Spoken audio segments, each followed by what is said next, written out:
Welcome to Data Analysis Made Easy with Microsoft Power Tools, video number 2. And in this video, you are not going to believe it. We're going to see an example of all the different Microsoft data analysis tools.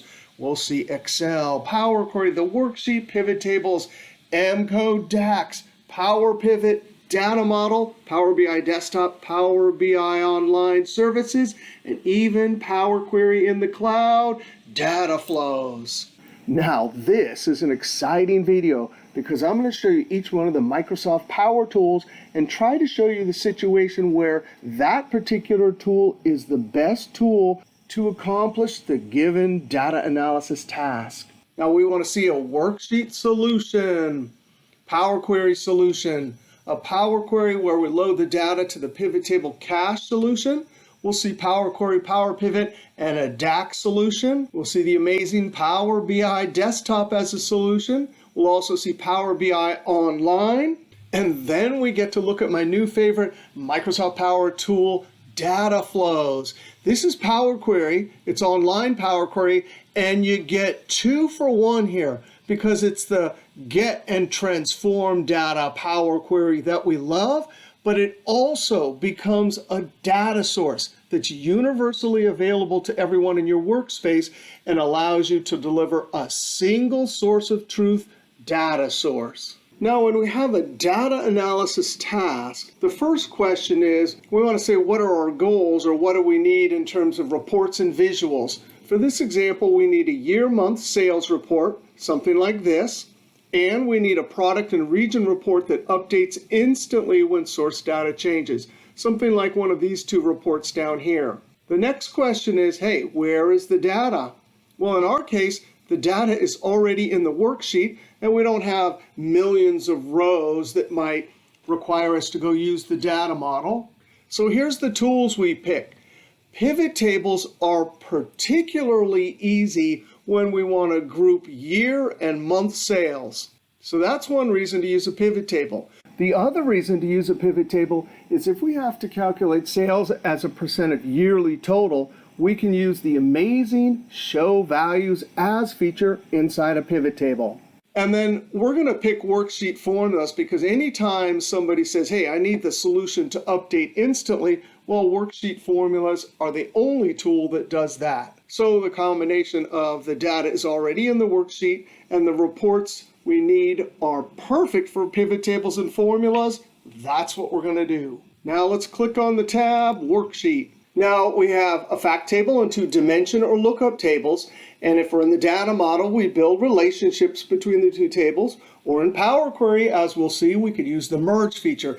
But here, we can do our data modeling to look up product and price with the XLOOKUP function, and then look up region. We'll start it off by adding an extra column to our fact table to look up product name.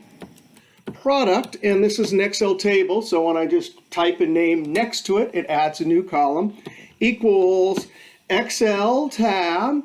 Our lookup value for product name is going to be product ID. This is the many side, comma.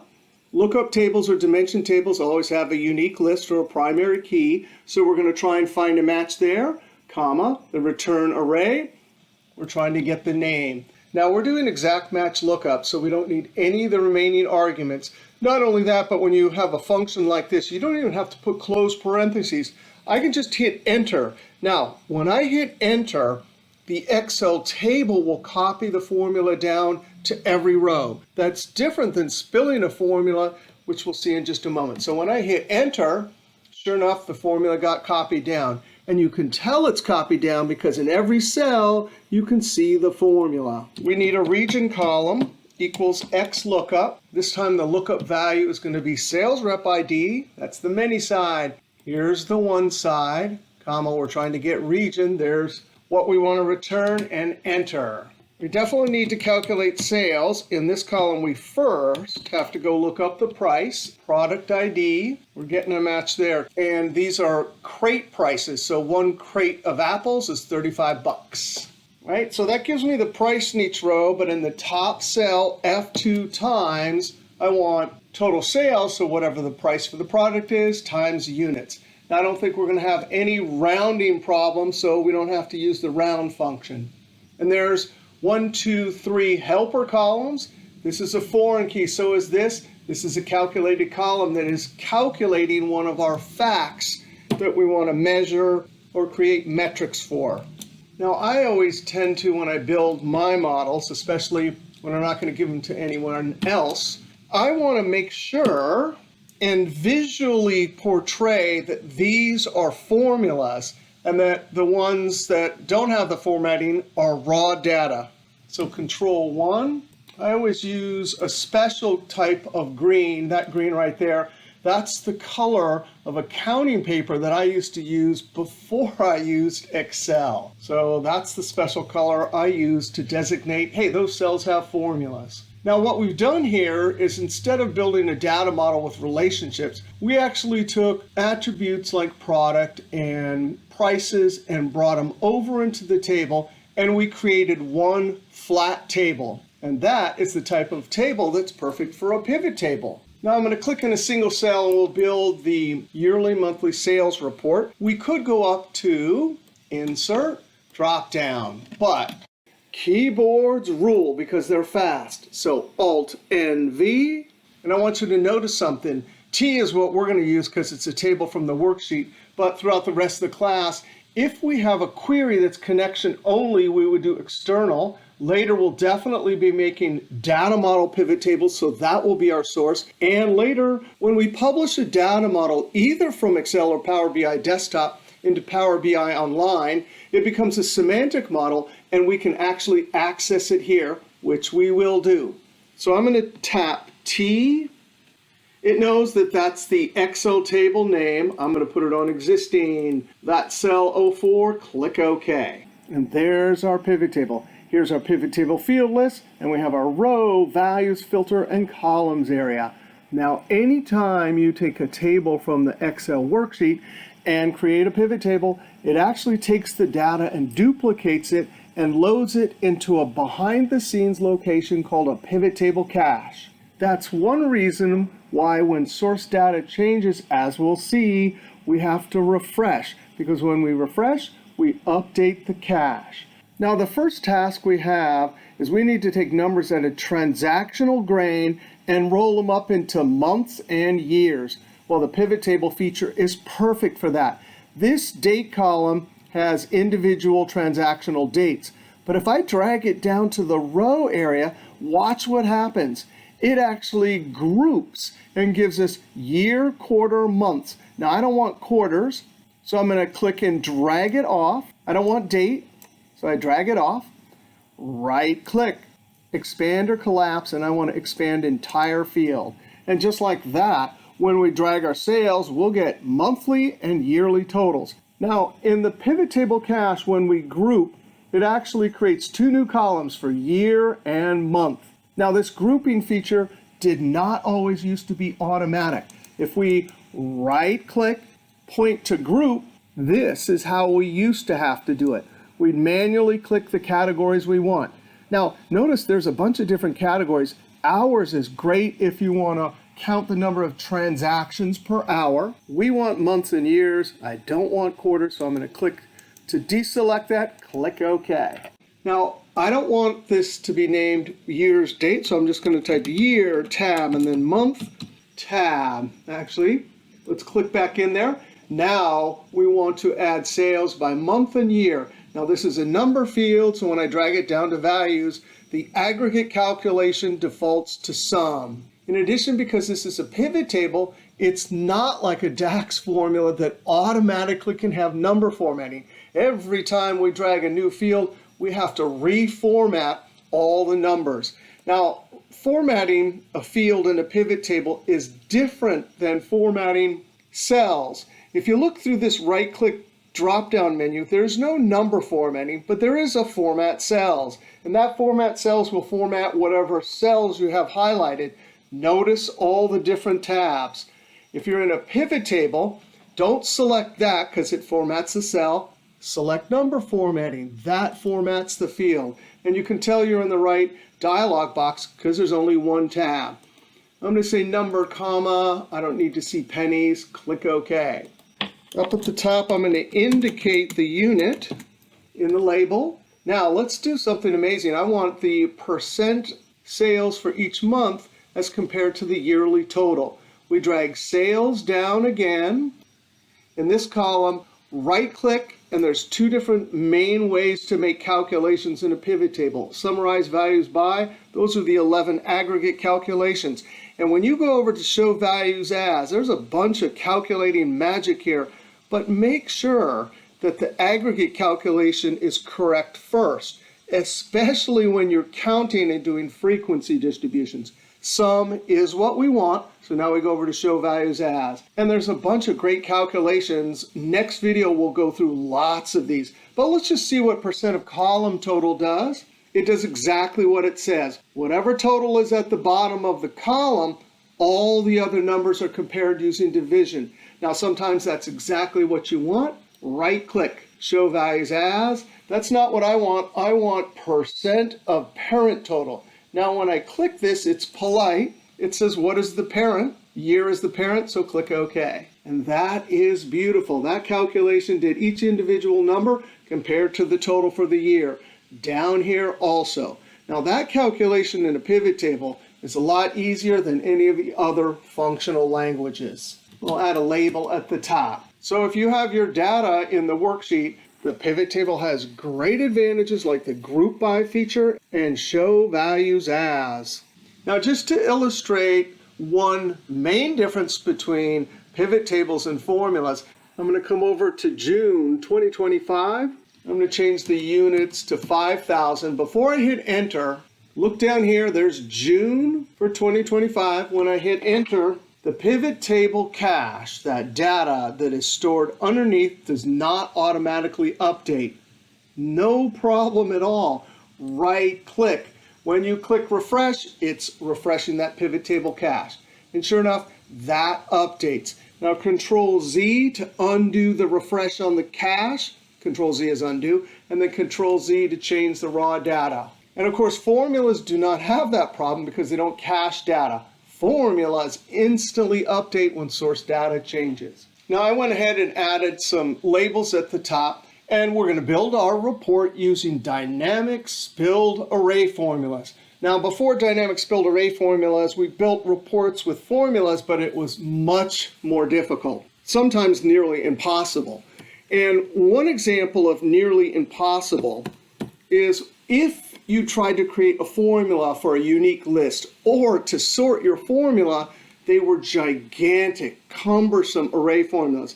In fact, I wrote a whole book about that topic back in 2012. But now Microsoft gave us these amazing dynamic spilled array functions. Now what I want is I want from the fact table a unique list of products. So we'll try unique.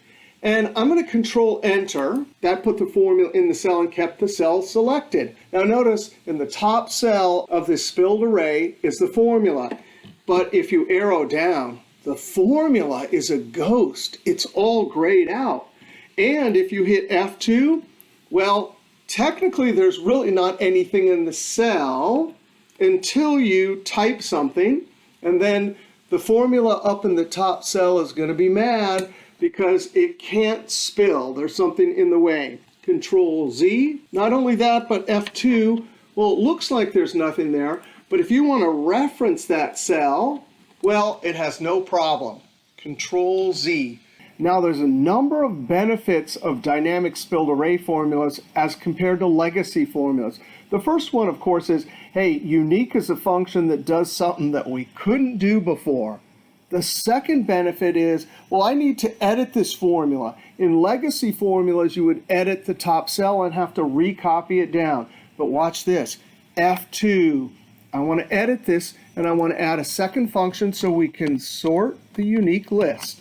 And when I finish editing, I just enter or Control Enter, and the results automatically update in all the cells. Now, there's a third benefit to dynamic spilled array formulas.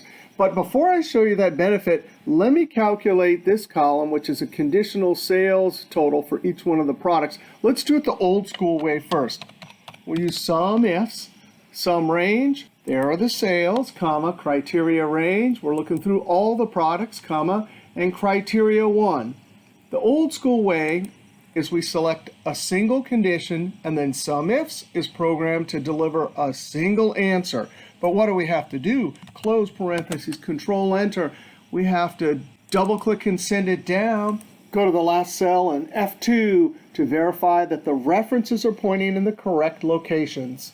But guess what? We don't have to do either one of those steps. Control Z, F2 in criteria 1 argument.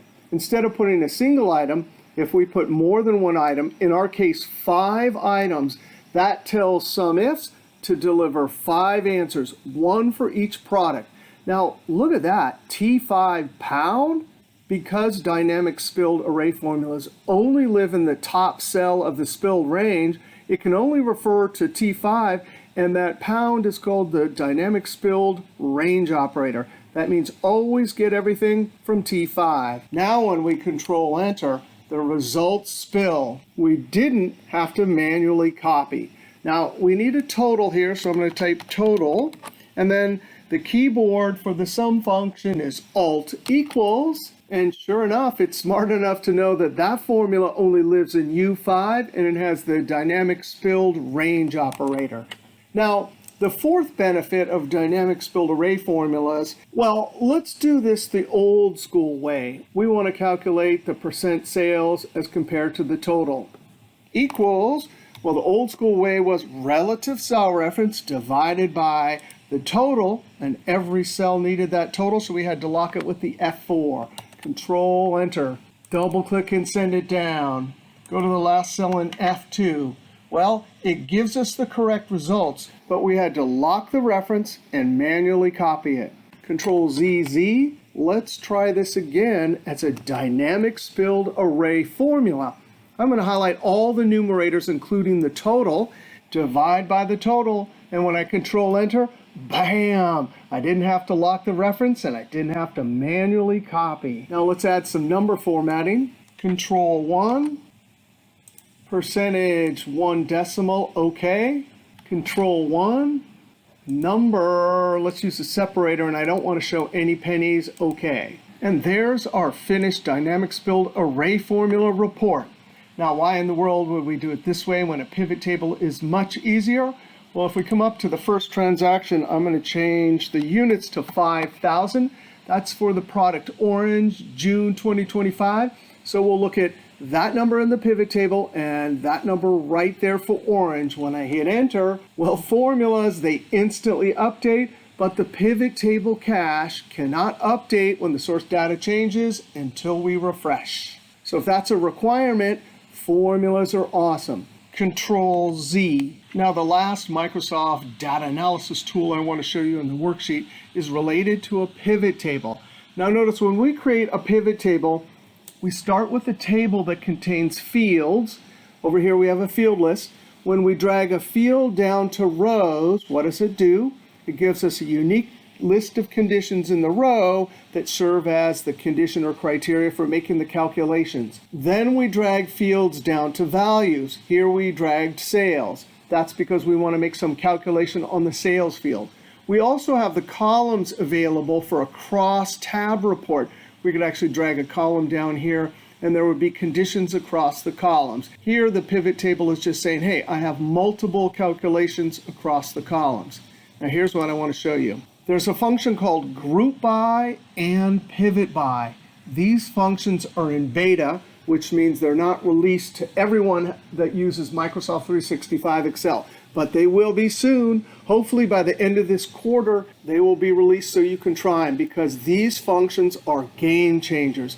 They make a formula just as easy as a pivot table. Row fields. For this report, I want to do region, so I'm going to click at the top in the field name, Control Shift down arrow, Control backspace, comma, the values, we want sales, Control Shift down arrow, Control backspace, comma, the function, we're going to type in sum, comma, our data set definitely has field names at the top, so I'm going to put 3, which says, yes, we have field names and please show them.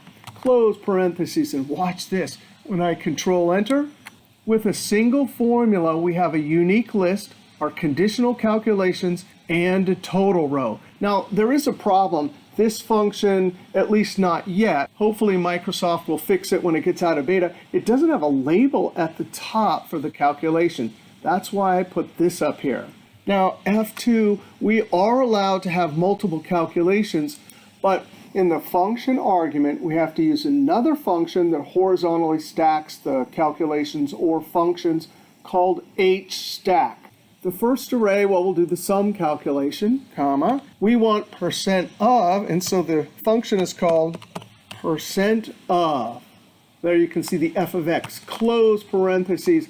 When I control enter, that is just amazing. A formula did that. Now, I still am bothered by the fact that internally in the formula, it doesn't say what field are we making the sum and percent of. But no worries, I put that up at the top here.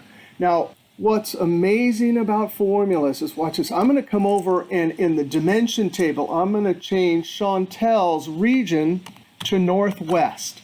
Now, look over here. When I hit enter, just like that, it updates.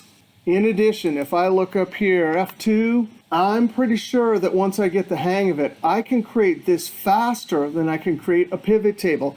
And we don't have to deal with the PivotTable cache and the refresh that's required when source data changes. Now, I looked at GROUPBY. That only does row area, but watch this.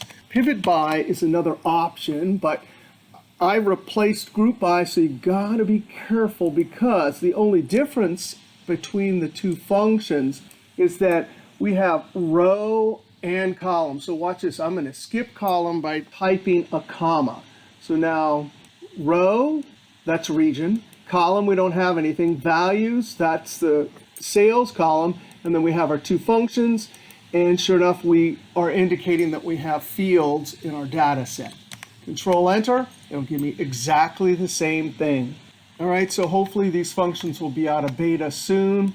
Certainly dynamic spilled array formulas have 4 amazing benefits. And for both of these, the reason we use them is because we want everything to update when source data changes. And then over here, we did a pivot table, and the benefits are pivot tables are easy. Now for our next project, the goal is we just need to calculate average and standard deviation based on units by region. Now the data is coming externally, so we're going to use Power Query to import it into this Excel workbook. But the thing is, we don't need to load the data anywhere. We don't need a pivot table because we're not going to make multiple reports. This is all we need. So we can use Power Query for the entire process. Now in the source data folder that you downloaded, here's the Excel file. It has lookup tables that we need, and here's the text file. As we talked about earlier, a text file can deliver a table, and the structure is simple. Field names and bits of data are all separated by a tab. Now on this sheet here, that's where we'll put our eventual report. We want to go to data, get and transform, and right there, that's the from text CSV. So I'll click, navigate to the text file, click import. And in this text box, it gives you a preview. The file origin is perfect. Be sure and check the delimiter. It did guess right. And it asks whether you want to detect the data types based on 200, the entire data set, or do not. Almost always 200 rows is fine. Now we click transform data, not load. Transform data. That of course brings it into the Power Query editor. We want to rename our query. I'll call it sales TXT. Now here's the 3 automatic steps that were created. Source, if I select this, I can look up in the formula bar and there's that csv.document function. Files.contents got the file contents of that CSV file. And there's the hard-coded file path. That's called an on-premises file path. That means that if we move that file right there, that's the source data, then we lose connection and that could cause problems. We'll see how to deal with that various ways throughout this class. And notice down here that the headers are in the first row. That's because it's a text file. But Power Query knows how to interpret text files. So the next step is promote headers. And notice for every single new function or new line of M code, it'll almost always be acting on the previous step. So it says, hey, I'm going to transform that step by adding headers. And then finally, this step right here is acting on the previous step, and it adds data types. So the name of the previous step, it's called promote headers. That's the identifier for the output, just as change type is the identifier for the output of this query step. But what in the world is that pound in quotes? Why do we have to use that for identifiers? Because when you have an identifier, you're not allowed to have spaces. Now you would think that we could just use double quotes, but in M code syntax, double quotes indicate that something is text, not an identifier. So when they designed M code, they said, hey, if you have spaces, you have to have pound and quotes. Then we know it's an identifier. So our rule is going to be we're never going to use spaces in identifiers.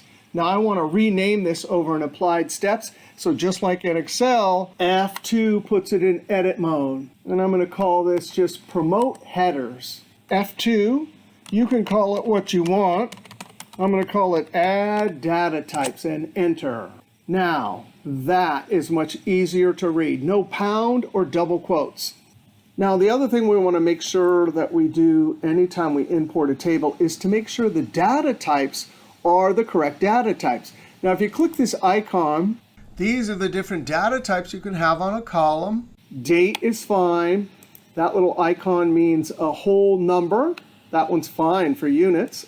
ABC, of course, is text. Text is fine for each one of those IDs. Now we finished this query, but when we finalize this as a report, we're going to need region, and that field is in the dimension or lookup table sales rep, and that's in an Excel file. So we need to create a new query. Now we're not going to load this one yet. We're going to go get the dimension tables, do what we need to do, and then we'll load. I want to go over to new query, new sources, from file, and we want to go get 4 different dimension lookup tables from an Excel workbook. We'll navigate to that lookup table, click import. Now different than a text file where we have a delimiter tab, when you have a data source like an Excel workbook or a database with multiple objects, you get the navigator window. We want to select multiple items, and we want each one of these dimension tables. Now this is in Excel, and those little blue icons mean that's an Excel table. That icon means it's a worksheet. Now we're going to click OK, and notice it doesn't say transform data, because transform data is when you're in the Excel worksheet and you want to bring it into the Power Query window. We're already in the Power Query window. So when I click OK, we're going to create 4 new queries. Now the name for each query is fine. You want to go through each one of the 4 queries, remove the spaces, and check the data types. Now the data types are fine here. This says % discount, but I'm using decimal.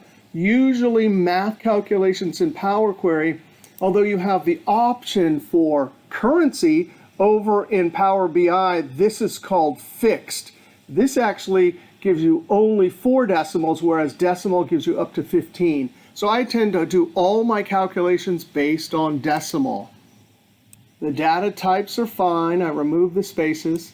And of course, decimal is fine for price and cost. Remove the spaces. The data types are fine. Now we are going to use sales rep, and we're going to look up region and bring it over into sales text. But here's the cool thing. This is Power Query, and this is a query that brought in a text file, but we're going to use this text file a few different times. So instead of basing our report off the original query, I'm actually going to close and load these all as a connection, then we'll duplicate it and finish our report. So we want to go up to Home, Close and Load To. I'm using the drop down. If you click that button, it just dumps all the queries, each on a different worksheet. Close and Load To.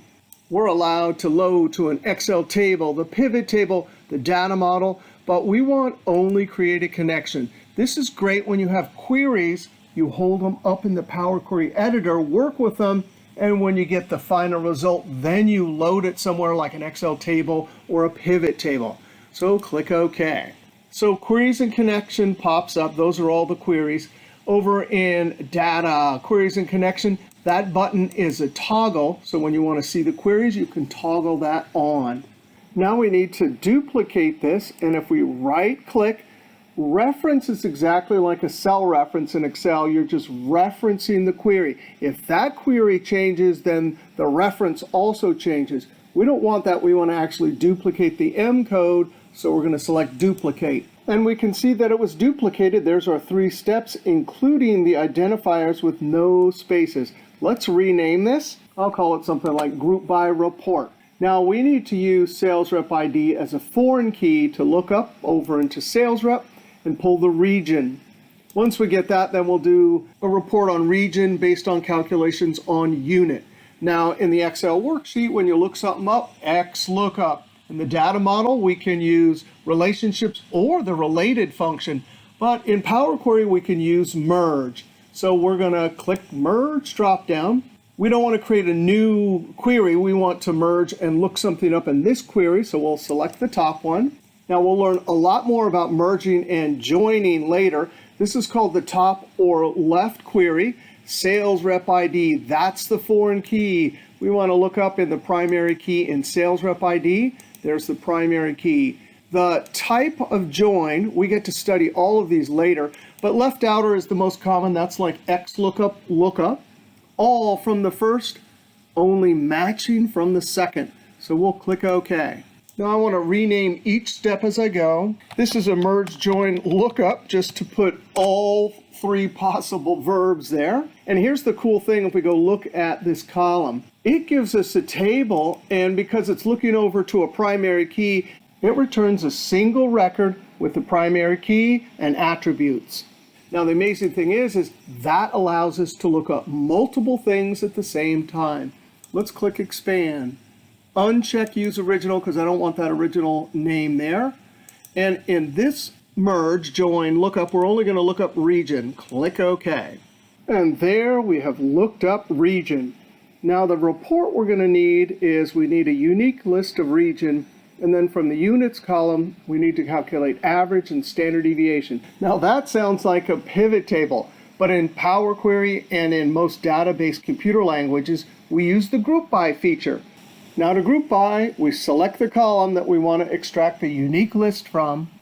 In home, well, there's group by. Transform, there's group by. But since I always have to come over and select the column, I just right click and there's group by. We're going to use advanced because we want 2 calculations. We'll have average, units sold, that will be the name of the new column, the operation. Here's an aggregate function we get to choose from. Here's the column, units, add aggregation. We'll call it standard deviation units sold. The bummer is up here in Power Query Group By, there's no standard deviation. Now I want to show you a great hack for when the function isn't here. We just select a placeholder sum. The column is units. Click OK. Whoa, that looks like a pivot table. Unique list and 2 calculations. Up in the formula bar. Well, we know for sure Power Query names functions smartly. Table.group, because what is it doing? It's taking the previous step, which is a table. That's the column where we're going to get a unique list. And then these are the 2 aggregations. Now this is called a list, which means curly bracket within a list.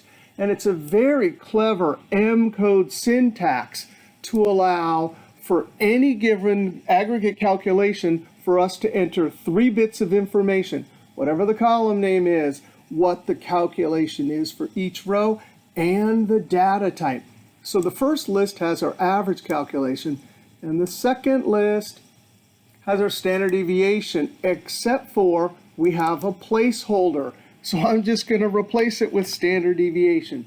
I see it there, tab, click the checkbox, and bam, there's our standard deviation. So we created, using Power Query, our report, a very basic report based on our external data. Now we can close and load to, and I definitely want it on a table, existing sheet, okay. And there's our report. We took that external data, ran it through Power Query, and got exactly what we wanted. Now the next data analysis task, we need a sales and cost report in the worksheet, but we don't need the table of data in the worksheet. Now where's the data? It's actually from the previous query. And instead of creating that query again from scratch, we'll just duplicate the query. And because we don't need the table of data in the worksheet, we'll actually create the calculated columns for sales and costs right in Power Query, and then we'll load it directly to the PivotTable cache. That way we can make a report with a pivot table and take advantage of the show value as percentage calculations. Now right over here in queries and connections, this is the source, so right click, duplicate. I'll call this PivotTable Cache Report. Now the first thing we need to do is with product ID, we need to merge to go and get price and cost for each product. So we'll merge. The top or left table is our sales table. There's the foreign key, product ID. Here's our lookup table or dimension table. Primary key, join kind, left outer, click OK. Now if we look, and when you look at what's in a cell when there's a table, don't click the green thing because that'll extract the table. But we can look here, there's the primary key, and guess what? We're going to look up two things at once. So we click expand, uncheck, and we just want cost and price, click OK. Now we need to multiply price times units and then cost times unit. And one of the most amazing things about Power Query is it'll write most of the formulas for us. So watch this. We're going to click create price, scroll over, hold control, click units, go up to add columns. Custom columns, we'll have lots of fun with that later. But look at this, from number, standard, and there's a multiply. And sure enough, it added a column and multiplied the two fields we wanted. Now, table.addColumn, that's another great name for a function. Oops, I forgot to take the spaces out of the previous step. I'll be sure and do that. Multiplication, well, that's the name of this column, and that's not a good name. We'll call this sales. And for each row, there's the calculation, and it added a data type. And there's our sales. We'll do the same thing, cost. Units, we'll multiply, we'll rename the column, and just like that, we added two helper columns. Now, I forgot to do something. When we looked up cost and price, that would be this step right here. I forgot to look up the attribute product, because over in the pivot table, I definitely want product. Well, here's another beautiful thing about Power Query. It memorizes all the steps, and we're allowed to go back and edit. So let's go to lookup price, and when you see a gear icon, you can click to open up the dialog box. And sure enough, I can check product. And now instead of looking up two things, I'm going to look up three things. And there it is. Now sometimes when you edit a step, it might hurt subsequent query steps, but not in this case. We get to the end and we have exactly what we want. Now the last step is we need to remove the columns we don't want and keep the columns we want, because those are the columns we're going to load to the PivotTable cache. And here's a great trick. We want to very carefully select the columns in the order in which we want the columns to appear in the final table. Date, scroll over, I'm holding control, product, back over, the third column will be units, and then sales and costs. Right click, remove other columns. And just like that, it removed the columns we don't want and ordered the ones that we do want. Now we're ready to load this. We'll go to close and load to, and we're going to load it to the PivotTable cache. I want it on this existing worksheet. Click OK. All right, for our product sales cost report, I'm going to check product once, units, sales one, and I can't check again, so I'm going to drag it down below, and then costs and drag it a second time. For the second sum, right click. We're going to check if it's the correct aggregate. It sure is. And then please give me percent of column total. Same with the last column for costs. And sure enough, after renaming the columns and adding number formatting, we have our report. We took external data, imported it using Power Query, did our transformations by adding extra columns using the automatic formula feature inside of Power Query, and then load it to the PivotTable cache. Now, one thing that's annoying to me about pivot tables is every time I drag the same field, I have to retype the label and add number formatting. Well, with DAX formulas in a data model pivot table, you don't have to do that. And that's our next example. Now, before we go build DAX formulas in the data model, I want to do two more things in Power Query. Let's double click this PivotTable Cache report query. I have this query selected, and we talked about the two places that we can edit M code. We can definitely, in applied steps, edit the identifiers. We already have edited a few times the M code up in the formula bar, but there's a third place. Let's just take a look, and later in the class we'll learn how to edit up here. Let's click Advanced Editor. Here are all the steps that we created for this query. A query uses the let expression. The let keyword is always followed by the steps or the variables that we create. Subsequently, each new variable can use the previous variable. Then the keyword in, whatever you put after that, that's the output from the query. It's almost always the last step. Click Done. So for each one of the queries, we can click Advanced Editor and look at the let expression. Up here, Sales Text, Advanced Editor. Here's that first step we looked at, and there's the on-premises file path. And the second thing I want to show you is what happens if we move this file. Click Done. We'll click Close. Now here's my TXT. This is the path that I have. I'm going to cut it with Control X, and I'll put it on the desktop, Control V. Now if we go back over to our Excel file, remember that query is used in multiple queries. If I come down to Group By Report, right-click Refresh, or there's an icon right here, or you can come over to the query and right-click Refresh. We get a data source error, could not find that particular path. Now here's the query, and you can fix this error in three ways. You can go to the source step, click the gear icon, and you can use the Browse button to go and find the new location for the file. You can also just edit in the formula bar, but the best way to change it is to find data source settings either here in the Power Query Editor or in the Excel environment. Get Data dropdown, Data Source Settings. We select the file, click Change Source, click Browse, browse to the new location, select the file.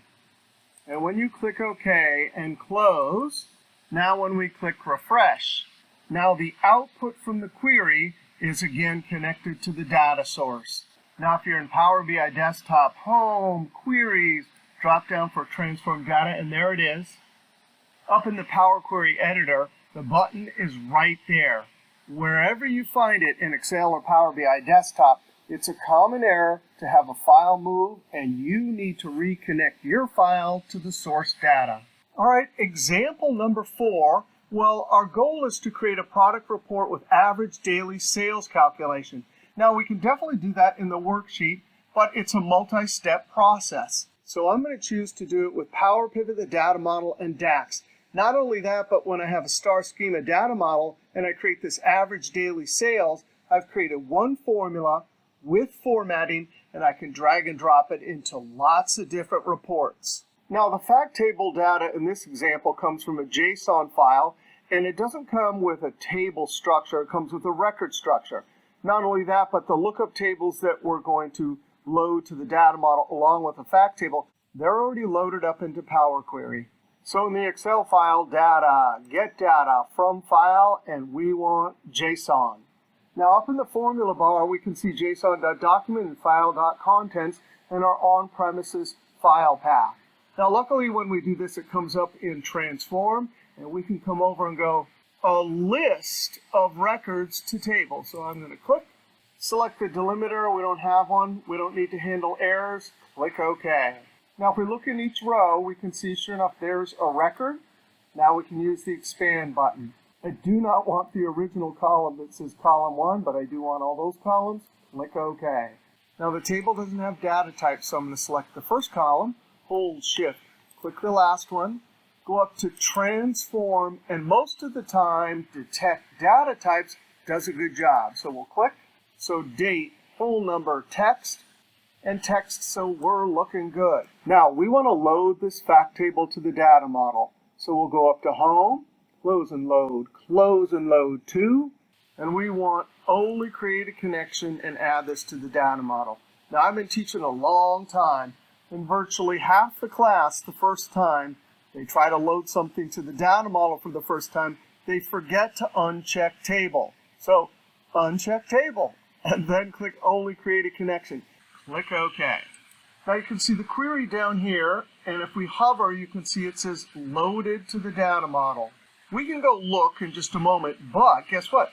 We need to send all of our dimension tables over to the data model. Well, they've already been loaded as connection only, so I'm going to select D customer, and anytime you want to change the load location, you right-click Load To. Well, it's already got only create a connection, so now I'm going to say add this to the data model. And get this, that query is being used by other queries up there also. But now we're going to send it to the data model also. The actual data will be loaded. Click OK. Now do that for each one of the dimension tables. Now once we've loaded all the tables to the data model, we want to work in the Power Pivot window. If you go to Data, Data Tools, there's the button. That'll open up the Power Pivot window. Also, you could go to the Power Pivot tab. However, you probably don't have this enabled. The first time you click this, if you don't have Power Pivot enabled, it'll ask you to enable, and you say yes. If you have it enabled, you can certainly come over to Power Pivot Data Model and Manage. Both buttons jump to the Power Pivot window. So let's click, and just like Power Query that opens in a new window, so does Power Pivot. Now we have a couple different views here. We're in Data View. That just means the tab's down here, and we can click to view a preview of the data. Remember, when we load to the data model, these tables are loaded into the columnar database, which compresses the data into a smaller size. Not only that, but the DAX formulas and functions that we use work efficiently with that columnar database to make calculations over big data. Now notice the table preview is up here. Down here, this is called the measure grid. If you come up and click calculation area, well, that goes away and you can see the full table. Now calculation area is important because this is where we'll build our DAX measures. Now let's go look at diagram view. Now here's a preview of the tables we loaded into the columnar database. Now the model that we're trying to build is a star schema data model, and that means we're going to have the fact table in the middle, and we want our dimension tables surrounding the fact table. The positioning of these tables has no effect on the performance, but it's easier to see. Fact tables surrounded by dimension tables. Now, in diagram view, this is the easiest place to create relationships, and later we're going to have to hide columns that we don't want in the reporting area. Now, let's create the relationships. I'm going to start with date. This is the one side. Drag it over to the many side. And we can see our one-to-many relationship, 1 to an asterisk. Now we're going to drag sales rep ID over to sales rep, customer ID to customer ID, product ID to product ID.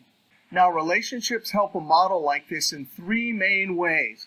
If we need to do a lookup, like to go get price, we get to use an amazing and simple lookup function called related, which we'll see in just a moment.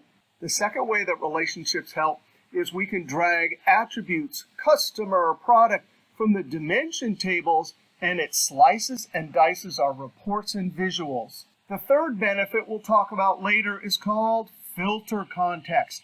And if you drag customer to a pivot table or a visual in Power BI desktop, for each row in that pivot table or visual, when you hit a particular customer, this table is actually filtered down to a single row. That filter flows across the relationship, and it filters the fact table down to just the records for that customer.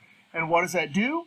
It helps your formula calculate over big data more quickly. Now, step 1 in building a data model, well, we use Power Query to transform and import it. Step 2 was relationships.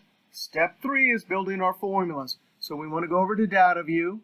Now, over here in Data View, we can select whichever table we'd like to create our measures and other formulas, but we're going to pick the fact table because what do the measures do? The measures are metrics that measure some fact in the fact table. And since whatever measures we create here will show up in the field list under the fact table, that's what we're going to do. That is the convention when you're using a data model. Now we're going to create two measures, total sales and average daily sales. But I want to create a calculated column and illustrate the lookup function called related. Now notice in every row, if we're going to calculate total sales, well, we have units, but using the product ID, we need to look up the price. Just to remind ourselves, there is a relationship. That relationship is from product ID to product ID over here. So the lookup function in DAX is called related. It's called related because we have a relationship. And in related, you don't have to put all the arguments like XLOOKUP because the only argument it needs is the column that has the items you want to go look up and bring back to the table. Now to create our lookup formula, we're going to go back to Data View. As a new column, I'm going to double click the column header and we'll name this new column Line Sales and enter. Then in the formula bar, both for calculated columns and measures, we create our formula. We're going to use the amazing related lookup function. All it needs is a column name. There's the price from the D product table, close parentheses, and when I hit enter, we get the product price in each row. Now we can finish this off, price times, and we need the units from right here. But whereas in M code, we have to use the each keyword and then square brackets with the field name, and in an Excel table, we just use the square brackets with the field name. In DAX, you can't just use the field name. You have to preface it with the full table name. So we have sales JSON and then square brackets and units. But that's our formula. When I hit enter, there's the line item sales for each row. Now, something special happens in DAX. Notice this is a full column reference. It's not like a relative cell reference that XLOOKUP uses or a relative cell reference for units. The way the column reference picks out the item in each row is something called row context. And all that means is as the formula iterates down each row of a table, it can automatically see the items in the row. We'll also get to see that row context will happen inside of functions like SUMX and AVERAGEX when we have a formula iterating over a table. Now that we've talked about calculated columns and row context, now we want to talk about measures and filter context. Now, our first goal is total sales, and I'm going to show you two different ways to do it. If you already have a calculated column with line sales, then we can just use the sum function. When you create a measure, you'll have to create the label that shows up in the field list, and then the assignment operator, colon, equal sign, and then the formula. Now let's type total sales, and notice it shoots me up to the formula bar. And I'm going to call this the two-step method because we're going to use the sum function as the second step. And of course, the calculated column was the first step. Over here in Power Pivot, we have to use colon equal sign as the assignment operator. In the worksheet, it's equal. Over in Power BI, it's also equal. Then we type our formula. So sum, and I'm going to highlight the column. You can't do this over in Power BI Desktop, but in Power Pivot you can. Close parentheses and enter. Now let's expand the column. And that's the grand overall total for this entire data set. Now remember, that's the name that shows up every time we use it in a pivot table. And we can also come up and add formatting. I'm going to show 0 decimals. That formatting shows up everywhere. Now, filter context. When I drag this into a pivot table, it's only going to say 5,169,178 in the grand total cell. In each row, it'll show an individual amount based on the conditions and criteria. And watch this. This is the measure grid. If I want to come up to customer and filter this actual data set, I'm going to say SFM. Watch what happens to the total here. Bam! Instantly, it shows me the total just for SMF. And that's filter context. Notice I filtered the table, and the formula updated. Now it gets better. Over in a pivot table or visual or in Power BI desktop, when the condition in the row hits the measure, the actual fact table filters down to just the condition. And that means the fact table is a smaller size than it was if it had all rows from the original data set. And it's only then that the formula makes the calculation. And that's one of the clever ways that Microsoft got the columnar database, the data model, and DAX to calculate over big data more quickly. Now, I just illustrated it here. I am going to unfilter this. And there it is. Now, before I show you the spectacular sum x and average x, let's go use this in a pivot table. Now, I have a cell selected here, and let's use our keyboard, Alt-NV. And notice now there's a D for data model, so D. I'm going to put it on the existing, click OK. Now, in a data model pivot table, the field list shows multiple tables, and we can drag and drop attributes and measures. If we scroll down, these are Excel tables listed over here in the field list. But the tables we want have the little orange cylinder. That means they were run through Power Query and loaded to the data model. Now let's select Customer. I'm going to check Customer. There it is, a unique list. Now for our fact table. By the way, we're definitely going to hide these columns later because if you leave them here, they will cause trouble. And there it is. There's our measure. I can check. And there you go. That's the customer that we selected in the measure grid and filtered. But right there, it's the same formula in every cell.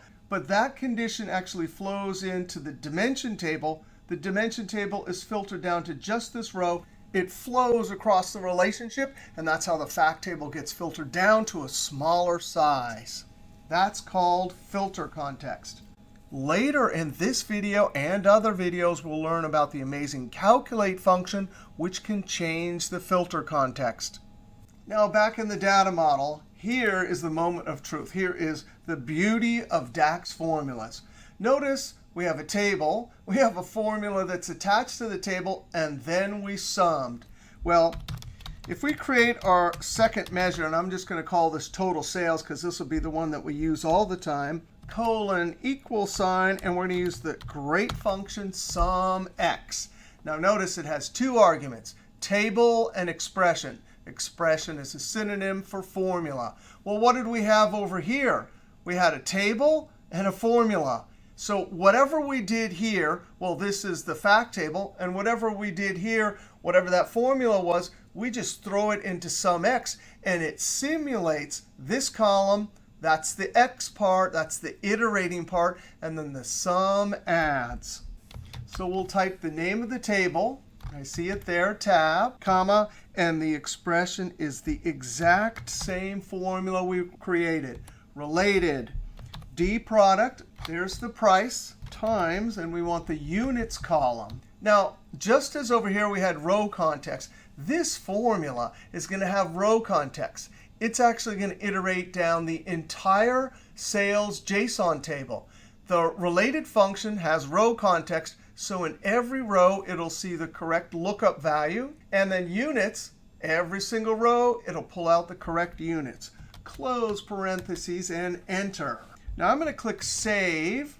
And just to show you that this works without this column, I'm going to come up here and right-click Delete Column. Yes. Well, there it's gone. There we get an error. But no problem. Sum x simulated the table and the helper column and gave us the total. Now I went ahead and closed it and opened it. And because I saved it, that is there. I'm going to leave the calculated column and this first measure as a trail. And that is an option. But certainly most of the time, people just go straight to sum x. Now there actually is a trade-off. There's a benefit to each and a drawback to each. The two-step method, the drawback is that this column becomes part of the columnar database. And so if it's huge data, maybe it increases the size of the in-RAM database and slows things down. The benefit to this formula is when you drag this measure into a pivot table or visual, it doesn't have to internally iterate and calculate every value in every row. Whereas the sum x, it certainly is not storing anything in the in-RAM columnar database. But every time you drag and drop it into a pivot table, it actually has to calculate every value. Not only that, but if you start changing filters and conditions, every time you do that, it has to recalculate the answers. The columnar database and the data model and DAX are designed to deal with this. And as the great Marco Russo and Alberto Ferrari, the DAX masters, say, until you get to about 100 million rows, there's usually not a performance difference. So the convention is definitely sum x. Now, my rule of thumb of when to switch away from sum x or average x and back to some calculated column is if I'm taking this measure and dragging it into a visual or report, and it's taken a long time to calculate, then I use the two-step method so the calculation runs quickly in the reporting area. Now, the next measure we want to create is for average daily sales. And we'd like to just take an average of this column here. But if we did that, we would get average transactional sale. The grain on this table is for transaction. If you look over here, we have duplicates for 1, 3 of them right here. There's probably lots more. Now, one way to solve this problem is to actually add all of the daily sales totals first. And then from those numbers, we create our average. Now, we'll create an average X formula here. But before we do that, I want to jump over to DDate and simulate the logic of how the formula is going to work. Now, in a date table, what is the grain? It's day. So if somehow we could get the total sales for each day, down here we could just do an average. Now, let's try this. We're going to come up to Add Column. And I'm going to type day sales or something like that. And up in the formula bar, we're going to try to calculate total sales in each row. But we are going to get into some trouble. I have the sum function, and I want to get line sales. Now, there's a problem because this needs filter context to see this date. So when I hit Enter, there's no filter context in a column. Only row context. So that's the grand overall total. But there's an amazing function called calculate. There it is. And it does a couple things, but all we're going to use it for right now is it can do context transition. That's just a fancy way of saying calculate will take the row context and translate it into filter context. So calculate says, hey, I see that 1, 1. I'm going to bring it in. Filter the fact table for just the sales for that day, and then sum can do its job. Now, there's two arguments, and we'll have lots of fun with this later. But if you just use the first one, it does context transition. When I hit Enter, those are the daily sales totals. Now, there's definitely some days where we didn't have sales. And conveniently, it shows a blank instead of a 0. So we can just come down here and calculate an average. But I got to show you something else. Notice we did calculate and sum. Well, back under the fact table, we already created a measure for total sales. So back here in date, I'm going to try something different. I'll call this column day sales with measure. And this is the first time we're going to use a measure in another formula. And the convention is you type a square bracket. There it is. You don't put table name in front of it, just square brackets. And watch what happens when I hit Enter. Remember, this is a measure. So I hit Enter. Whoa, the same exact thing. Well, Microsoft programmed all measures to have a hidden calculate. And that's specifically so that row context can get translated into filter context. And that really is the magic behind the formula we're going to see just in a moment to calculate average daily sales. Now let's see if we can get the average down here. So average daily sales, we'll just use average. I can pick either one, close parentheses, and Enter. And that is, in fact, the average daily sales. But instead of having to do it in a multi-step way, we'll come back to the fact table and create our measure here. Average daily sales, average, and there's an X. Now, what was the table that we just iterated to get a day grain? D date. So we'll use that in the table argument. And what's the expression? Well, we're going to use our lovely measure, which is a measure and has a hidden calculate and knows how to do context transition. Because remember, any formula in one of these x functions iterates to make a calculation. And because it's a measure and it does context transition, bam, that day's going to come in, filter the fact table, and average x will actually calculate a total sales for every day. And then that's the x part. And then the average will do the averaging. And sure enough, we get the same amount. Now, there's two things we have to do before we can create our reports. Let's go over to diagram view. We need to hide columns that we're not going to need over in the reporting area. Now, in the fact table, we do not want any of the foreign keys because the attributes should come from the dimension tables. Also, we do not want number fields because if you drag a number field into a pivot table or in a visual in Power BI desktop, you get an implicit measure. And there's some problems with that. I'm going to leave one here and drag and drop it and show you. To hide, right-click, Hide from Client Tools. We definitely don't want these helper columns or the measure from the date table. So right-click, Hide from Client Tool. And month number we don't need, but I'll show you why we have it there in just a moment. And then you can hide the remaining columns that we don't need. So I've hidden all the columns we don't need. Now we actually have to go back to Data View, to the Date table. You can see how it's all grayed out because they're hidden. And we have a problem with month if we drag and drop it into a data model pivot table or in Power BI visuals. The months will sort alphabetically. April will be first. Now, in Excel, there's a hidden custom list that always forces months to be sorted correctly. But in a data model, you select the month. And that's why we have month number, because 1 is associated with January, 4 with April. And so we'll tell it, hey, sort by month number. Click OK. Now let's jump over to the workbook. I added a worksheet called Data Model.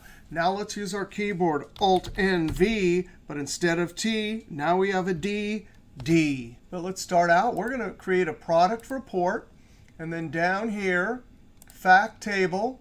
I meant to hide that one, so I'll have to go and hide that one. But 1, 2, and look at that. There's the beautiful labels and the beautiful formatting. Now let's see what happens if I check line sales.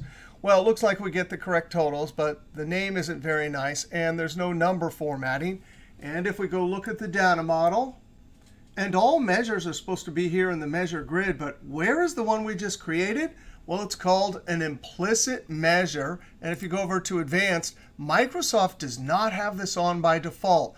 When I click, then I can see this very inefficient measure. It's grayed out. I can't edit it. I can't add number formatting. And it won't show up in the field list to drag and drop multiple times. And there's also other problems. But the rule is, let's just not create implicit measures. We could also hide over here in Data View. Right-click, Hide from Client Tool. I'm going to hide this one too. I'm going to leave that one showing. And the fact table's been converted to just a list of measures. And I don't see that implicit one. It's down here. I'm going to drag it off. Now let's create another pivot table, Alt-NVD, Enter. I'm going to do a customer, both measures. Click here, Alt-NVD, Enter. And we'll do a year and month. And there's my lovely measures. Every single time they have the correct name and the correct formatting. And we can see here the average daily sales for March 2024, 10,708. 9,426 daily average sales for the year 2024. We imported our data with Power Query, created our relationships, our measures, hid the correct fields, and bam, our data model is ready. Now we're going to jump over to Power BI Desktop and create the same data model and look at interactive visualizations. Now, Power BI Desktop is an amazing free download from Microsoft. You probably have it from the prerequisite classes that you took. Here's the address. The address is also in the syllabus. In this example, we're going to use Power Query to import the same data, but the fact table is coming from an XML file. We'll build the same data model and then build our interactive visualizations. Now I opened a blank file. I'm going to click Report. Before I do anything, I'm going to hit F12 to save this. I saved it to the same location where I'm saving all the other files. I gave it that name. Click Save. As we saw earlier in the class, when we import an XML, it actually has a complete table structure, unlike the JSON file in our last example. Now, much of what we do in Power BI Desktop is the same as over in Excel when we use Power Query and build a data model. Now, here's the Home tab, Data, and if we want to import an XML, get data. I don't see it, so I come down to More. There's my XML. Click Connect. Select your XML and open.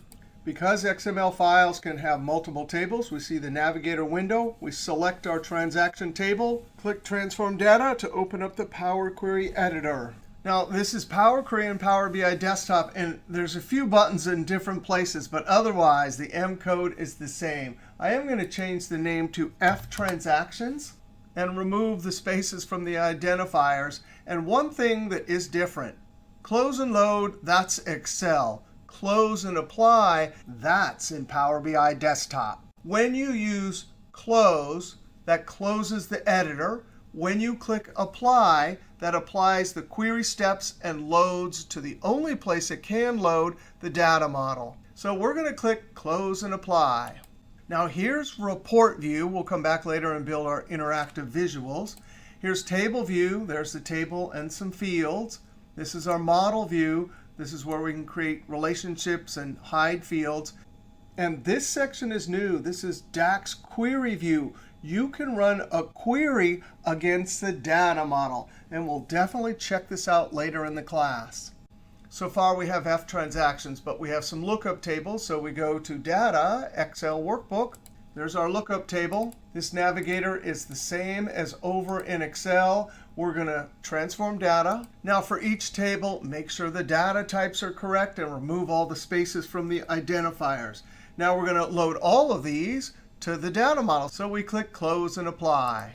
Now, in Model, they actually added some of the relationships already, although the date table doesn't have one. So we'll drag Date over to Date. Now, we want to go over to Table View and find the D Date table. Over here, we want to mark as a date table. This will prevent hidden date tables from being created if you accidentally drag a date field from a fact table into a visual. We're going to turn this on, and the column is Date. Click Save. Just as we did in Power Pivot, we got to sort month by month number. And we want to choose year, and it says Summarization Sum. So if you check a checkbox and send it to a particular visual, sometimes it adds the years, which is never what we want. So I'm going to say Don't Summarize. Now, if you'd like, we can format a date column. It's not going to have any effect on reports, but it'll change how it looks in the table. Now, we can definitely create our measures in a table, but I like to do it in Report View. Because whereas in Power Pivot Measure Grid, you can create your measure and see the result, you can't do that in a table. But in Report View, we'll use a card or a visual. And as we create our measures, we'll drag and drop them into the card or visual to check our work. All right, we want to rename this page. Something like Check Formulas and Enter. Now let's click in the white. Here are the visualizations. We're going to use a table, so I'm going to click Table. We'll resize it. Actually, we're going to have a few different formulas. Now with the visual selected, let's come over to D Product. I want a condition, so we're going to click the attribute product name. That's annoyingly small, so we can come over to Format, down to Values. We'll change the font maybe to 16. Down to Column Header, maybe 16 too. That's a little bit better. Now let's go look at F transactions. I've already created 3 measures, and I want to check. Total sales 01, cost of goods sold 01, and average daily sales 01. Then let's select total sales. That's the exact same formula we just made a moment ago over in Power Pivot. Cost of goods sold, we did not do this one, but the only difference is I used cost instead of price. And then our average daily sales, that beautiful average X formula. Now I want to consider 3 different ways of creating these formulas. And if we go back over to table view and think about how we calculated total sales, we had units, and we looked up over to the product table, got the price, brought it back, and then we had to iterate over every single row, or inside of SUMX, we still had to do the same number of iterations. Now this table only has 1,000 rows. But if your fact table has a lot of rows, 100 million, 500 million rows, that is a lot of rows to be iterating. So if we can think of a different way to get total sales, which is units times price, that doesn't iterate as much, the formula would calculate more quickly. If we go to product, notice here's the price that we looked up and brought over to the fact table. But since total sales is always going to be units times price, what if we had total units for that product? Multiply it by price, and then that would be the total sales for that particular product. But the key is, when we add them all up, of course, we're going to get total sales, but we'd only have to iterate 5 times. Now, in F transactions, through the relationship, we can go look up and bring back the price. But over in the product table, we'd run into the same problem we ran into in the date table. If we use sum to get total units, every row would have the grand overall total. But the calculate function will come to our rescue. It will do context transition, taking row context and converting it into filter context. And then we'll have total units for each product. We'll first try it in the D product table. Let's go to new column. Total units by product. And of course, if we use the sum on units, close parentheses and enter, well, that's the grand overall total. But we're going to convert row context into filter context. Remember, the row context here is for Apple. We want that condition to flow in and filter the fact table down to just Apple. So calculate to do context transition. Enter. Now there's the total units for each product, but we really want total sales, so we simply multiply. Now in Power Pivot, I can just click to get the column, but here I have to type it out. There it is. And when I hit Enter, that's the total sales for each product. To create a measure, remember this is the 2-step method. Create a helper column, right-click Measure. I'm going to call this total sales 03, and then sum of D product. And I mislabeled that. That's not total units by product. It was for a second, but when I enter, I'm going to add some formatting.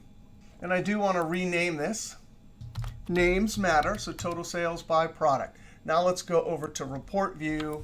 Here's our report, and there's a measure. We don't usually have measures in a dimension table, but I'm going to check it. And look at that, we get the exact same amount. Now later in the class, we'll actually time DAX formulas and see that there actually is a difference. But over here in Report View, go to Transactions, right-click, New Measure. We'll call this Total Sales, and there's SUMX. What is the table we want to iterate over? D product, 5 rows, comma, the expression. Well, one of the things we need is the sum of F transaction units. But of course, that is going to give us a grand total in every row. So calculate comes to the rescue. Actually, calculate always changes the filter context, and we'll see other ways that it changes the filter context later. But here, it's just saying there is no filter context. So I'm going to take the row context and turn it into filter context. That'll give us the total units for each product times D product. And this is a column from within the table we're iterating, that lovely 5-row table, close parentheses. And when I hit Enter, add some formatting. Now we can come over and check. And sure enough, we get exactly the same number, but that formula should calculate more quickly. Now in the fact table, we're going to create total cost of goods sold. And it's exactly the same formula, except for at the end, we are not going to multiply it by price. We're going to use cost. Close parentheses and enter. Add some number formatting. And now we can check our measure. And sure enough, we get exactly the same number with a formula that almost certainly calculates more quickly. Now, the next measure we want to create is gross profit. That's just the difference between total sales and cost of goods sold. Right-click, New Measure. So what is it? Total sales minus total cost of goods sold. We're putting measures into other measures, so we use a square bracket only. We're using the $1 minus square bracket and total cost of goods sold. When I hit Enter, we'll add some number formatting, and then come over and check our gross profit. And there it is. Now, the last formula we're going to create, well, we're going to redo average daily sales, but we're going to do it in a different way. Instead of iterating over the date table, we're going to think about, well, what is an average? It's just add them up and divide by the count. So what that means is we want total sales for whatever the current filter context is, that's the measure, and just divide by a unique set of dates from the F transaction table. Well, we can definitely do that. F transactions, new measure. All right, so we have average daily sales, and we're going to divide. Since we're in DAX, we have a special function called divide. Now, the difference between just using the operator divide is that if we get a divide by 0 error, divide will by default show nothing, or the last argument lets you specify what should go there. All right, the numerator, we're going to put total sales, comma. And we get to use the distinct count function. And because we have a columnar database that keeps everything stored in a unique list, this function is fast when it calculates. So distinct count on what? F transactions date. And so now wherever the distinct count is in the filter context, it'll just know to count only the unique dates from the F transaction table. And of course, total sales will be in the numerator. So close parentheses, Enter. Add some number formatting. We'll check our measure. And sure enough, we get exactly the same result with a slightly faster calculating formula. Now, for the formulas we created in Power Pivot and the ones we created here in Power BI Desktop, unless you have big data, the performance for the different formulas will be very similar. Now, for the last step in our data modeling, in Model View, we're going to hide column. So month number we don't need, so hide in Report View. And we get a little eyeball with a line. Now let's close these, and you can hide all the ones that we don't want to see over in Report View. Now I hid duplicate measures. I only kept the ones with the $. And then I hid the formulas we created in the D product table. All right, next we want to create a tab and try and create this product tab, report, or as I like to call it, a dashboard, even though Microsoft has a specific location online for dashboard, because that's what it is. We're going to analyze product. Here's customer information. Here's region. And here's time. All right, in Report View, we're going to click and add a new sheet. We'll call it something like Product Dashboard and Enter. Now, when you're visualizing quantitative data, you always want to try and pick the visual that will best articulate your message. That's rule number 1. And rule number 2, as Edward Tufte says, no chart junk. That means you only have elements in your visual that help deliver the message. If they don't help deliver the message, delete them. All right, we're going to click in the white. We want to show how sales change over time. And the perfect chart for that is the line chart. We'll resize it, move it down to the bottom. For the X, we will use year and then month below. For Y, we want total sales. And there we go. We can clearly see the up and down. The overall trend doesn't look like it's changing over time, but there's definitely volatile up and downs. Now, let's hover. That's called a tooltip. Let's check out something awesome in Power BI Desktop that Excel does not have. Hey, there's tooltips. I'm going to drag cost of goods sold, gross profit, and average daily sales. And now that's what I call a tooltip. Hover, and you can see for that particular time, those are the values. And if you think about the measures under there, at this point in time, there is filter context going on to get those numbers. The fact table is filtered down to just dates in July 2025. Now we want to look at our visualization and see if there's any chart junk. This is ridiculous. I don't know why they have that as the default. So we're going to go over. This is where we can drag and drop and create visualizations. Here's where we format. Now, if you're not used to Power BI Desktop, it does take a while to figure out where everything is. General. There's title. Let's open. I'm going to select everything and call it something like sales by month and enter. That's much better, less cluttered. Now, I think that this kind of chart is self-evident. We can definitely see this is a time variable on the horizontal axis. And I think sales are implied from up here. So we'll go over to Format, Visual. We'll look at X, scroll down. And right here, we do not want a title. There, it went away. I'm going to collapse and then go to Y. We'll get rid of the title, but we definitely want the values here. Now the line chart is done. Let's add a slicer. Click in the white. This is the old slicer. They have a much better slicer now. So I'm going to click. And we want product, so check. There's our slicer. It's too big, but we'll change the size later. Let's go over to Format, then down to Layout. And we want Arrangement, Single Row. And I definitely want to show all 5. Now let's resize the slicer. And notice when we hit the edge mashed up with something else, that red line helps us align everything up. Now let's go find buttons. Oh, buttons are right here. And maybe some fill. Let's try a light blue. Now let's click in the white. And our next goal is to compare total sales and cost of goods sold across customers and across region. Anytime you're comparing the difference between values or values across categories, the perfect chart is the column or the bar. Now we need 2 more visuals, one for customer, which gives us total sales and cost of goods sold, and one for region. Now when you're comparing amounts across categories, you either use a column chart, which is vertical bars, or a bar chart, which is horizontal.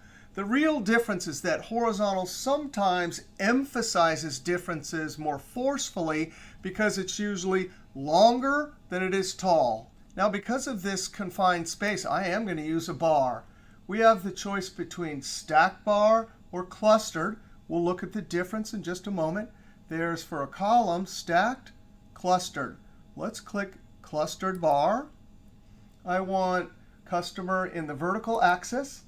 And let's do total sales. We can resize. Now this clustered bar has a single measure, a single number plotted. If we change this to stacked, watch what happens. Nothing, because there's a single variable. Both of those charts are exactly the same if you have a single number. Back to clustered, we'll add cost of goods sold. When you use clustered, the emphasis in comparing differences is on the variable in the legend.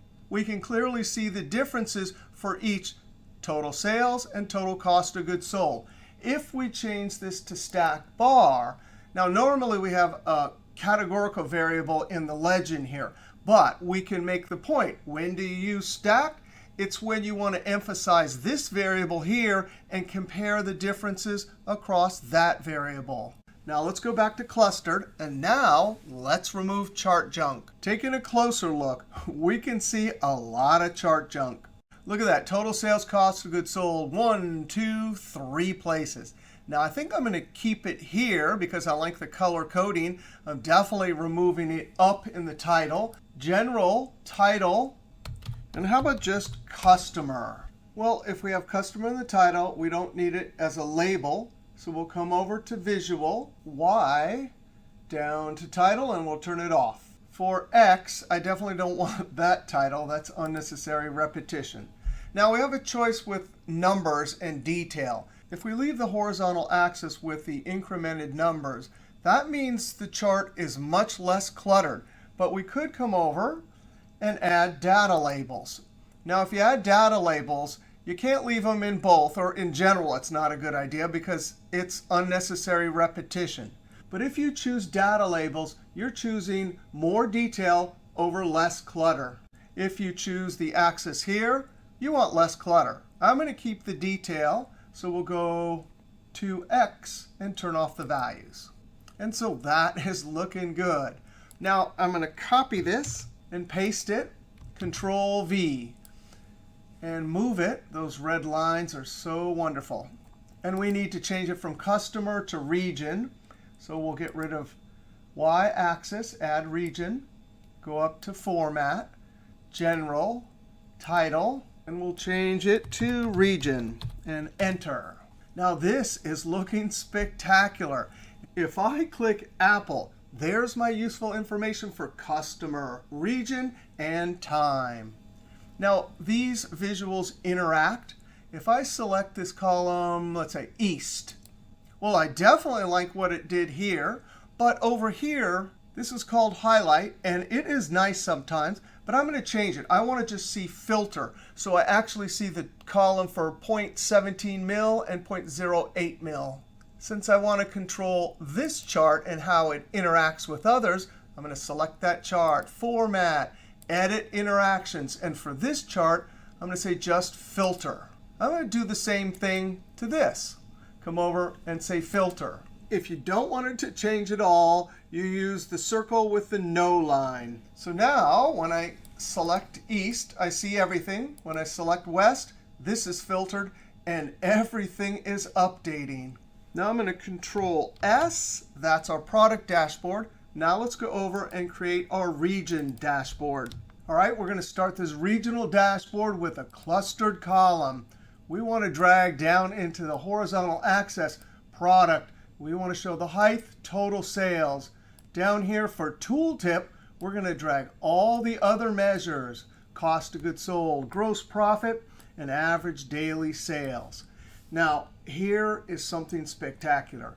But if we scroll up, multiples, if we drag customers down to multiples, bam, we get 4 for the price of 1. Customer 1, 2, 3, and 4, each showing product and total sales. And if we hover, there's the cool tooltip. Now let's remove the product horizontal and the total sales vertical labels.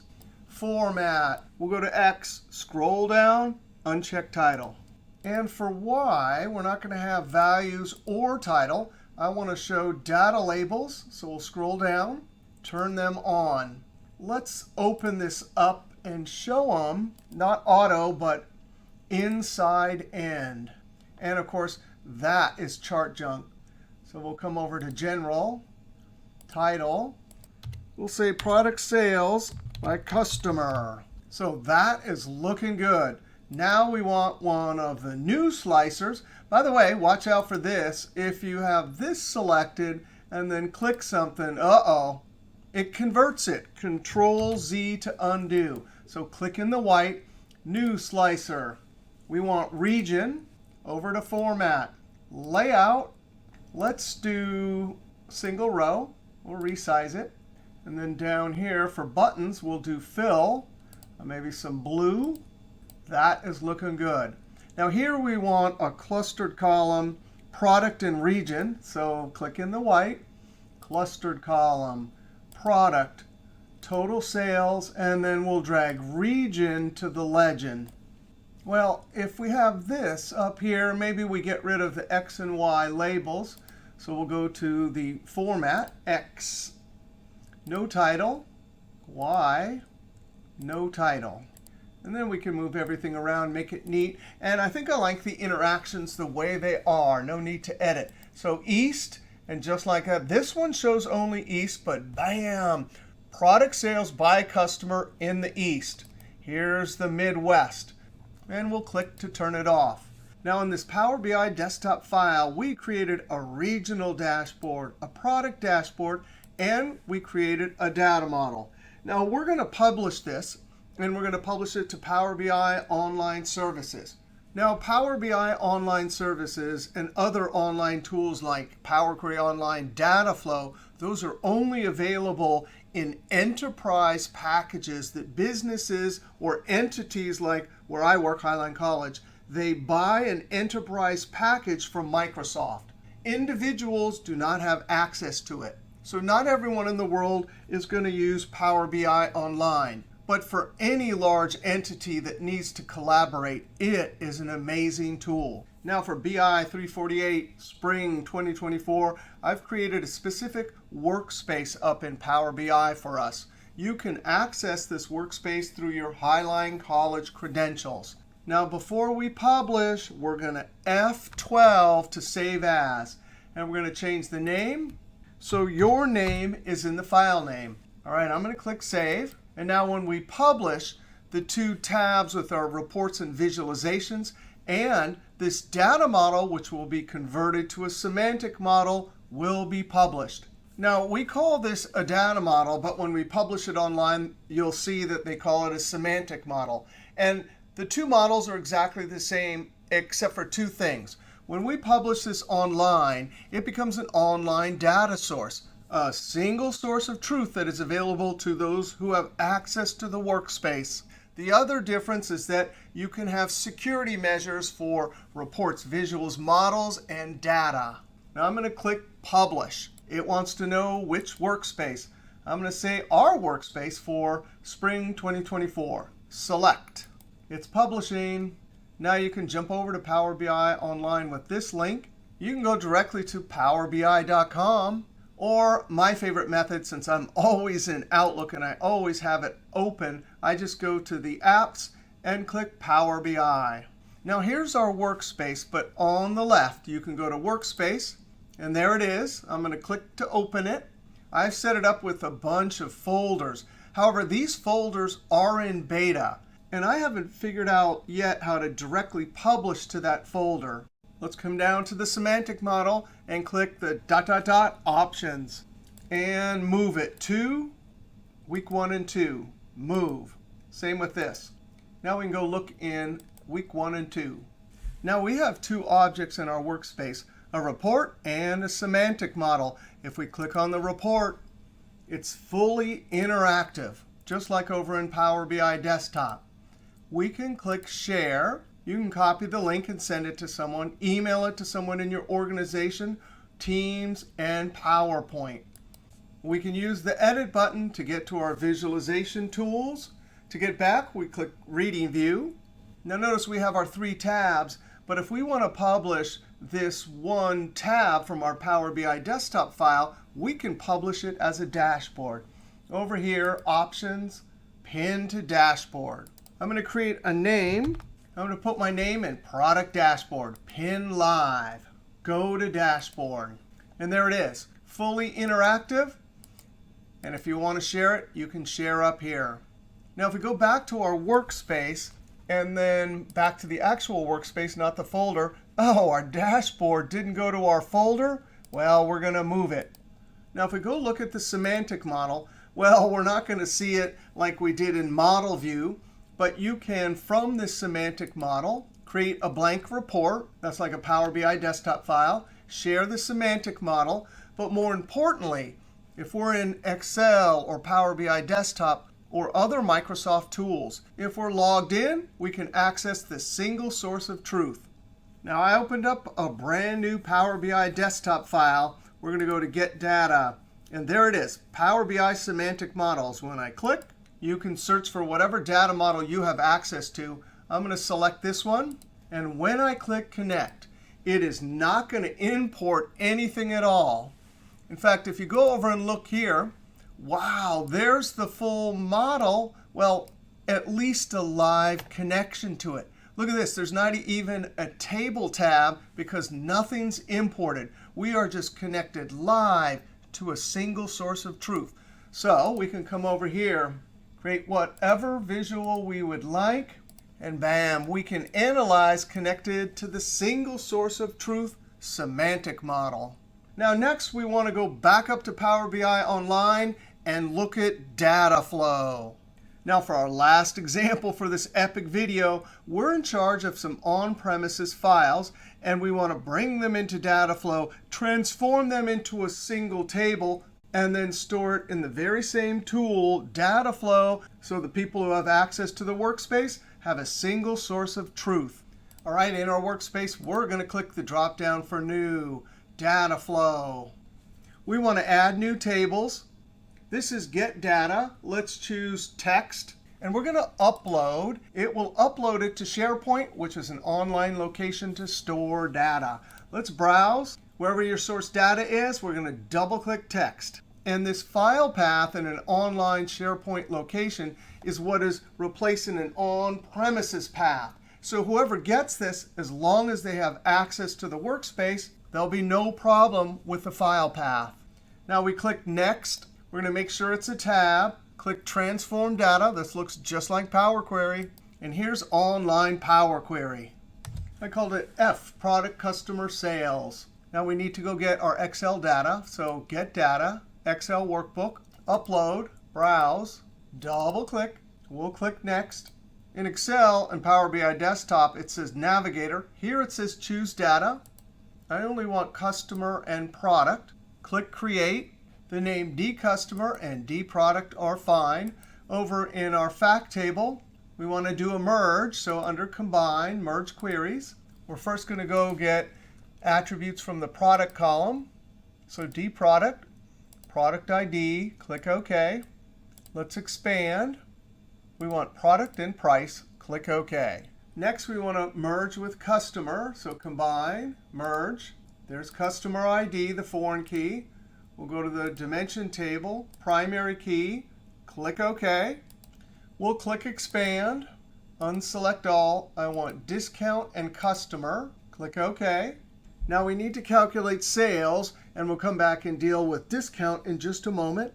Let's select price, scroll over, hold Control, click Units, and just like Excel Power Query and Power BI Desktop, add column, standard, and multiply. We're going to double-click and rename the column, something like net sales, and enter.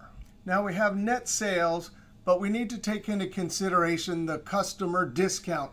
Now the problem is that percent symbol, if we put it in field access operators, would require the pound and double quotes. So I actually want to change this name. But instead of adding a step, let's go back to the previous step, which I already renamed. Table.expand table columns, well, it allows us to name the two columns. So I'm going to change the name to percent discount, no space, no symbol that's not allowed, and enter.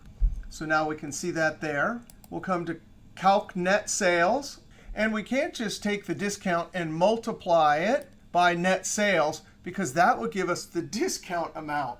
Remember, this represents 5.75% discount, or 5.75 pennies for every $1 paid. So what we really want is 1 minus the discount. That means instead of 5.75, this will be 94.25. And that's how many pennies this customer paid for every $1. So up in the formula bar, times in parentheses 1 minus, square brackets. And this is where I get into trouble because I'm a bad speller. But let's try it. 1 minus percent discount, and check. And there we go, the correct net sales amount. Now let's round this. I don't want these extra pennies. In Power Query, the round function is different than in Excel and DAX. It actually does bankers rounding, which is more accurate when you have lots of numbers. But let's use the function number.round, open parentheses. And so then all of that is going to be inside. And then comma 2, that's the second argument in number.round. And then close, click the check mark. Now we have our net sales. Now we're ready to keep the columns we want to go in our data flow and remove the ones we don't want. We want date, units, holding Control, product name, customer, and net sales. Right-click, remove other columns. Now I want to change the name up here and preface it with your name. I'll put my name. And product and customer are just up here in the editor to help us get the flat table. So right-click, and like in Power BI Desktop, we uncheck Enable Load. This is like connection-only load in Excel. All right, now we're ready to save. Notice in Excel it says Close and Load To. Power BI Desktop it says Close and Apply. But here, Save saves it to the workspace. Close closes the editor. So save and close. All right, I created a name and a description. Now I'm going to click Save. I'm definitely going to click refresh now just to keep it refreshed. If you need to come and edit later, there's the edit button. Now we can close the editor. And now we're back to our workspace. And sure enough, now we have a data flow.